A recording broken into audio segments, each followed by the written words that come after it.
अस्सलाम वालेकुम दोस्तों, क्या हाल है। राजधानी की कहानी शुरू करूँ तो नाल तक सफ़र भी करवाऊँ। विफाकी दारुल हुकूमत इस्लामाबाद तो आने वाली खबरों तो पहले तो आपको खबर दूँ अमरीका दे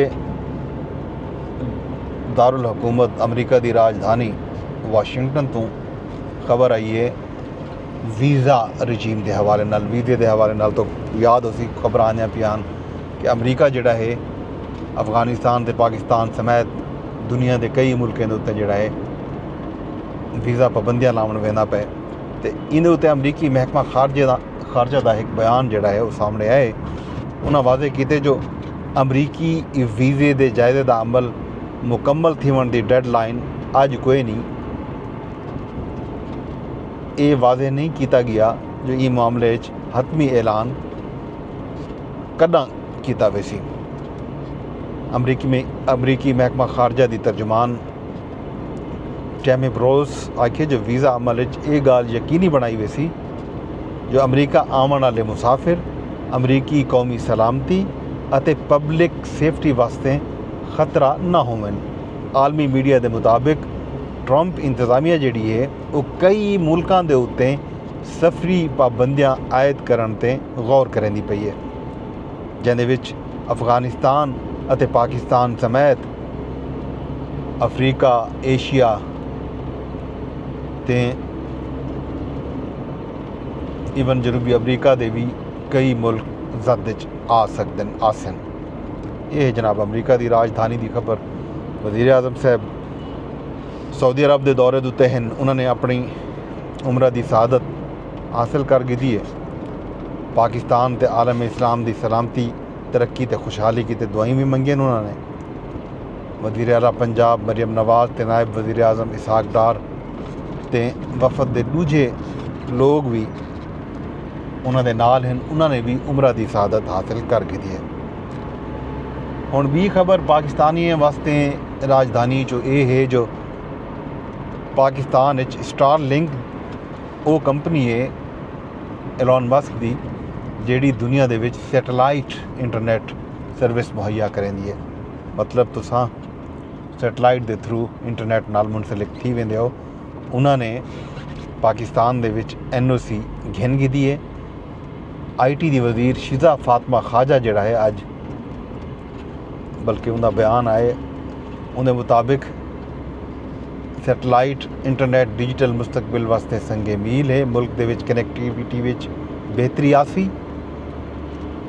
फीस अदायगी ते लाइसेंसिंग दे दूजा जिहड़ा मराहिल हैं वो मुकम्मल थीवन तो बाद स्टार लिंक पाकिस्तान विच काम शुरू कर दे सी।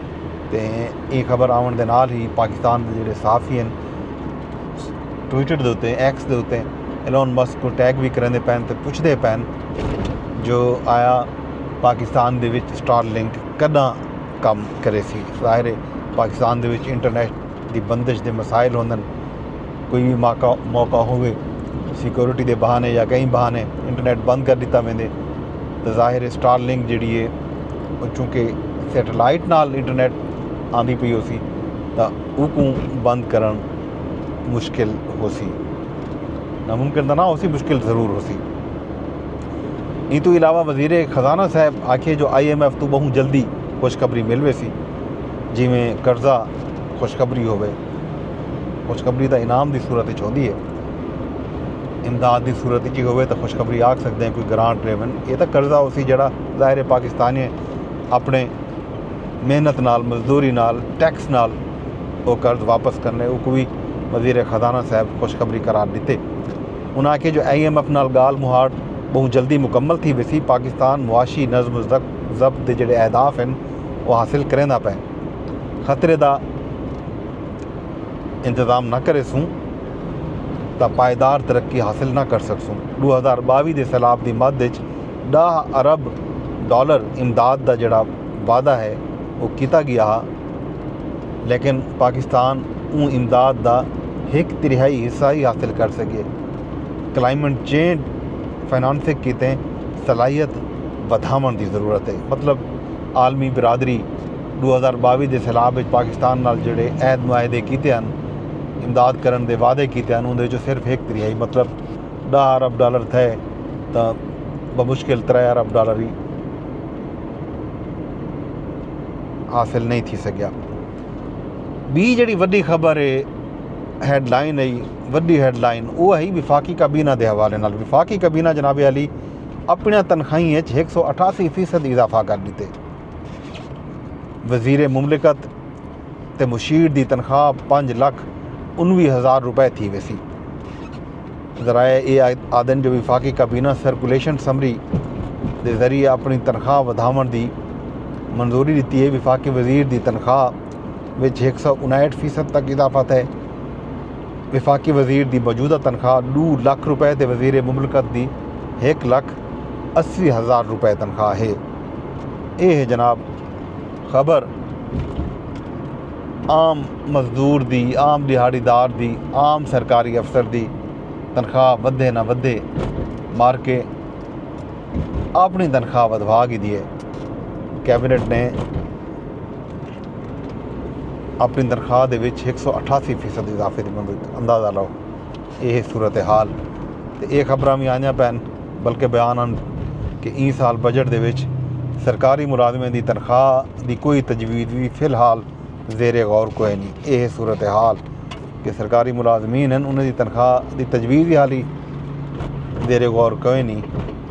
तो मार के अपनी तनख्वाह 188% वधावन का ना सिर्फ फैसला किए बल्कि उनकी सर्कुलेशन समरी के जरिए काबीना ने मंजूरी भी दे दी है।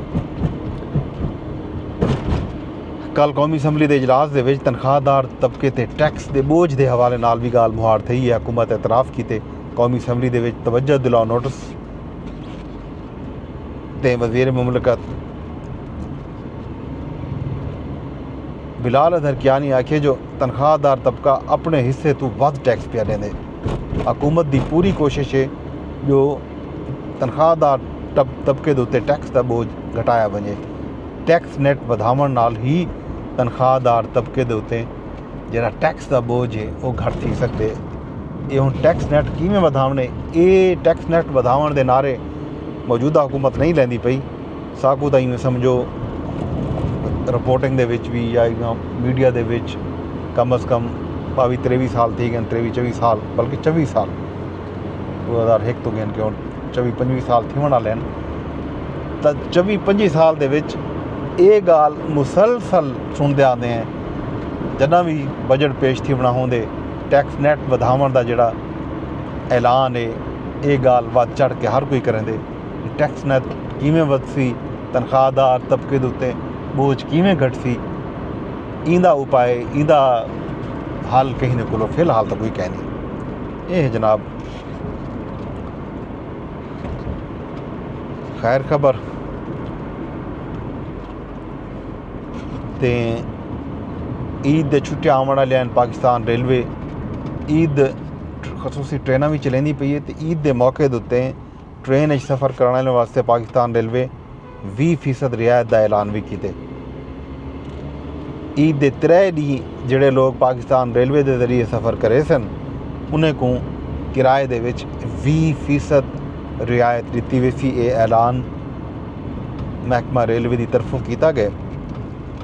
यही जनाब राजधानी की कहानी। बाकी खैर खबर हाल हवीले वो तो शाम को दसूँ, शाम तक तो मैं को दसो इजाज़त वेंदे वेंदे अरदास इजा करे कि मेरे व्लॉग को तुसा शेयर लाजमी कर छुड़ा है। यूट्यूब ते दे बैठे हो तो यूट्यूब ते शेयर की वजाए।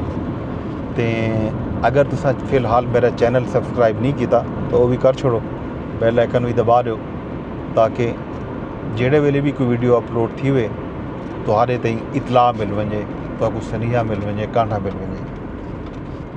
फेसबुक ते भी को शेयर कर सकते हो, लाइक कर सकते हो, कमेंट भी कर सकते हो। एक्स यानी ट्विटर के उत्ते भी ऑप्शन मौजूद है रीपोस्ट का। एक रीपोस्ट करो, कमेंट करो, लाइक करो।